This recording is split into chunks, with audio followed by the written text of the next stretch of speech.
remember all the talk? Well, you have to remember it. It's still going on. The constant whining about administrations and presidents and people in power influencing broadcast companies and internet companies to censor people and to not say certain things. This is still going on. And it's still going on with Donald Trump, now we're learning, calling Newsmax to complain that Greg Kelly, ever loyal Greg Kelly to Donald Trump, complained about Pete Hegseth being named the defense secretary. And the rub here is that Newsmax has threatened its employees with termination if they cross Donald Trump again. Don't talk ill of any of Donald Trump's nominees or you're fired because Donald Trump called to complain. This is the very thing that conservatives constantly complain about. Remember the whole dust up of the idiotic Twitter files that went nowhere and uncovered nothing? That is what they bitch about.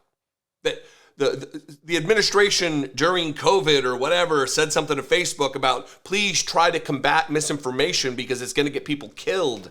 That was a complaint by conservatives. But where are they? Where are they when Donald Trump does the exact same thing about bad things being said about his Secretary of Defense nomination? Where are they now? It's crickets from the peanut gallery.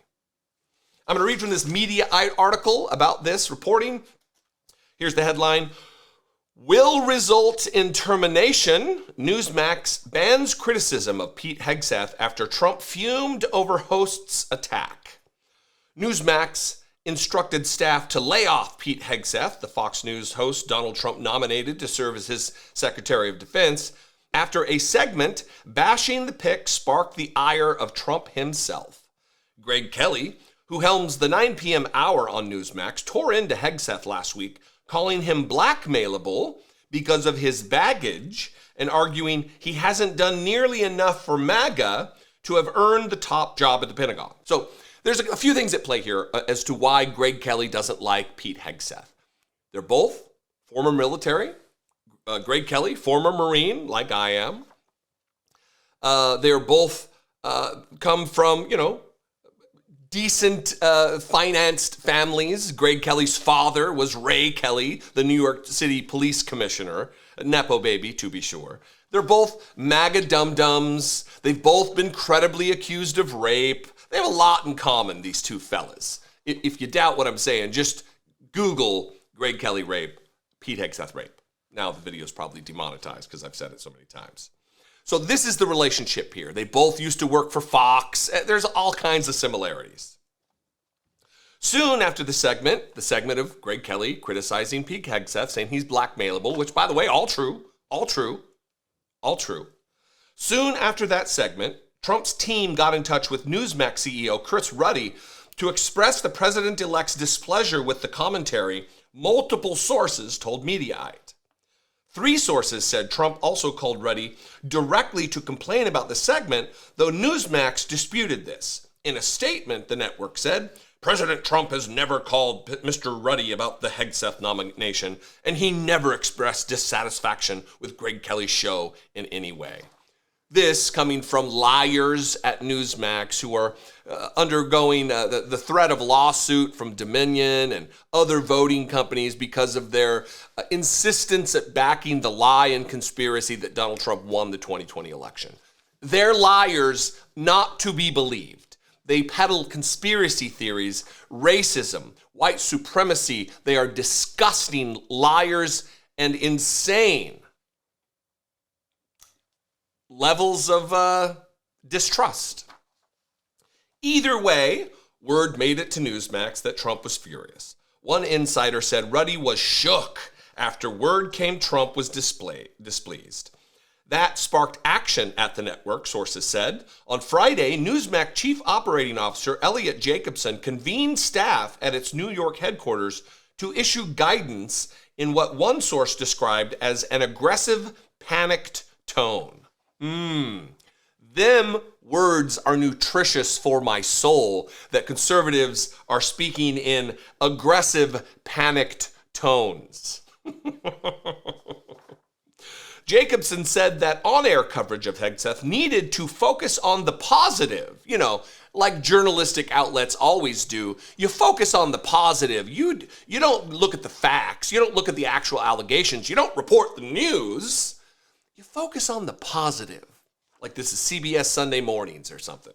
Jacobson told staff that if guests bring up Hegseth, hosts should explain to viewers that the claims against him are allegations and then pivot.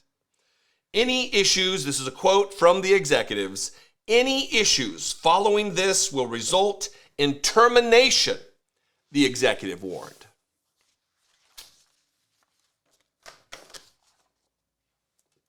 Not journalism, not news.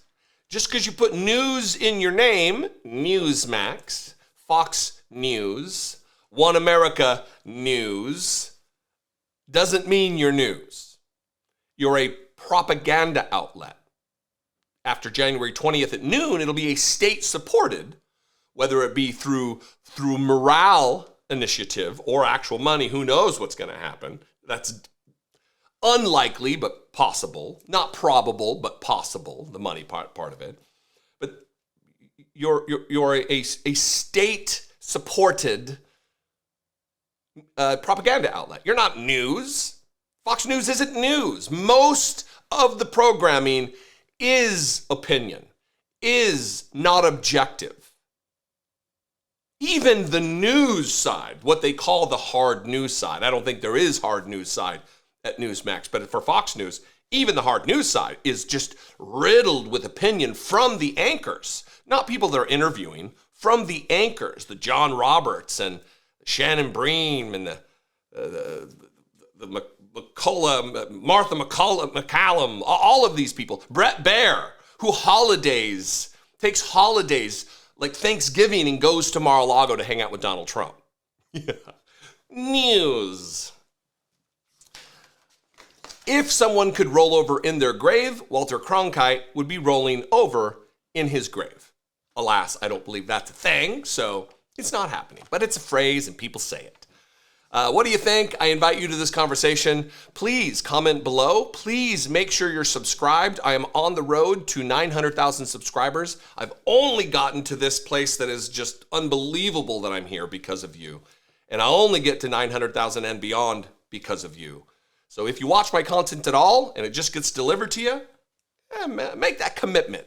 Click, here's my mouse. Click, or your finger on your iPhone, whatever it is. Click the subscribe button, join the family, and I would appreciate it very much. Follow me on social media. I'm at Dollemore on Blue Sky and a whole bunch of others at Dollemore. I'd love to see you there. And I will see you next time. Until then, be genuine. Take care of one another.